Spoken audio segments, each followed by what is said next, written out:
Ukrainian President Volodymyr Zelensky is in Halifax for a meeting with Prime Minister Mark Carney today.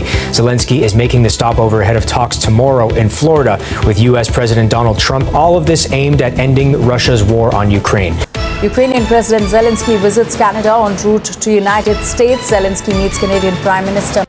Ukrainian President Volodymyr Zelensky is in Canada for a meeting with Prime Minister Mark Carney. The leaders are meeting in Halifax before a joint phone conference with their European allies. The world expected a straight flight. Kyiv to Florida, Zelensky to Trump. Power meeting power. Cameras ready. Headlines pre-written. Everyone assumed the most important conversation of this war would begin at Mar-a-Lago, but that is not what happened. Instead, Volodymyr Zelensky made a quiet detour that revealed far more than any speech ever could. Before stepping into Donald Trump's gilded estate, before shaking hands with the man the world believes controls the next chapter of this war, Zelensky went somewhere else first. He went to Canada. And that single decision changed the meaning of everything that followed. This was not about geography. It was not about convenience. And it was certainly not symbolic. This was strategy. A calculated power move made at the most sensitive moment of the war. Zelensky was carrying a peace proposal that could redefine Europe's future. A plan that was 90% complete, with only the hardest questions left unresolved. Territorial lines. Security guarantees. Commitments that would either prevent the next war or quietly invite it. Before placing that plan in front of Donald Trump, Zelensky chose to calibrate it with someone else. Someone quieter. Someone steadier. Someone the world often underestimates. Canadian Prime Minister Mark Carney. Halifax, Nova Scotia. Canada's Atlantic Gateway. A city that rarely dominates global headlines, but has quietly become a symbol of Canadian sovereignty and strategic positioning. This is where Zelensky stopped. Not to make a speech, not for a photo op, but to align expectations, to consult, to anchor his strategy in something Trump cannot offer and does not prioritize. Institutional credibility. For years, the assumption has been simple. If peace comes to Ukraine, it will come through Washington. If negotiations succeed, America will be the broker. Everyone else will follow. Canada, in this equation, was expected to play a supportive but secondary role. Helpful, yes. Influential, no. Zelensky's decision shattered that assumption in a single afternoon. This war has exposed a harsh reality about modern power. Military strength matters, economic scale matters. But when conflicts stretch across years instead of weeks, when elections interrupt commitments, and when attention spans collapse faster than front lines shift, something else becomes decisive. Reliability. Zelensky understands this better than anyone. He has watched governments promise loudly and disappear quietly. He has seen support surge when cameras roll and fade, when headlines move on. He has learned that not all allies are built to last. Canada was different. For 3 years, Canada did not waver. Military aid continued. Financial support remained steady. Diplomatic pressure never softened. Refugees were welcomed, sanctions were enforced. No drama, no theatrics, just consistency, month after month, year after year. While other nations waited to see which way American politics would tilt, Ottawa kept moving in the same direction. That consistency created credibility, and credibility creates influence. Between Friday's phone call and Saturday's meeting in Halifax, something extraordinary happened in the architecture of global diplomacy. Donald Trump pushed for direct bilateral talks.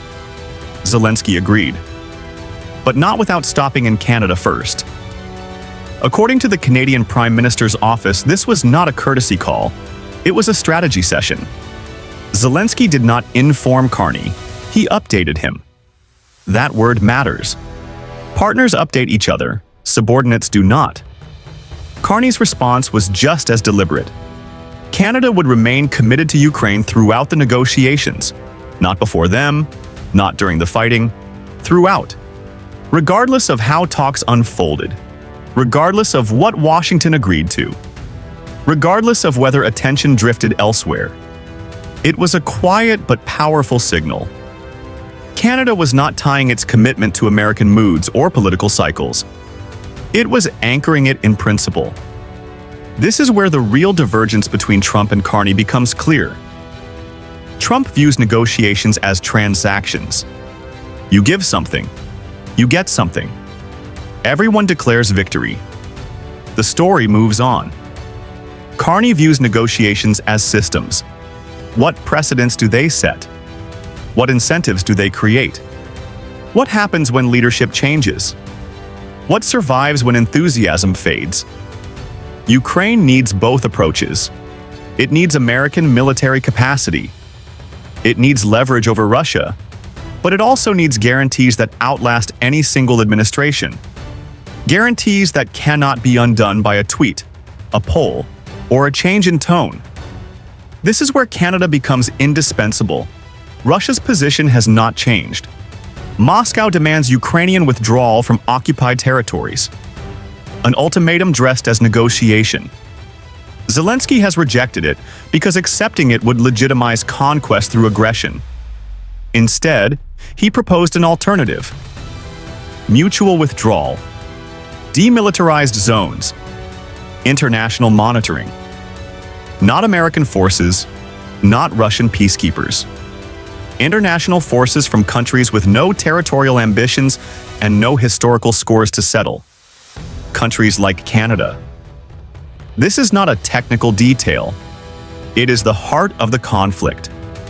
If Ukraine accepts a deal that rewards aggression, every revisionist power in the world takes notes. If Ukraine secures security guarantees backed by sustained international commitment, sovereignty through law is reinforced. That distinction is lost in transactional deal-making, but it is central to systemic stability. The Halifax meeting mattered because it shaped how Zelensky would walk into Mar-a-Lago. He did not arrive alone. He arrived carrying the weight of a coalition. 35 nations committed to Ukraine's sovereignty, a coalition Canada helped build. While others hesitated, Ottawa acted. While others recalculated, Canada stayed consistent. That coalition represents something Washington has struggled to maintain. Long-term commitment to shared principles instead of short-term alignment with domestic politics. Trump may announce something dramatic, a framework, a timeline, a deal. Headlines will explode. Analysts will dissect every word. But the durability of any agreement will depend on what happened quietly in Halifax. On whether Zelensky secured alignment with leaders who think beyond applause lines and election cycles. Economic reconstruction was also on the table. Trump will approach it transactionally. Which American companies benefit? What deals look impressive? What can be announced immediately? Carney approaches it structurally. Transparency, accountability, institutions that prevent corruption and dependency. Ukraine needs American capital, but without governance frameworks, capital becomes extractive.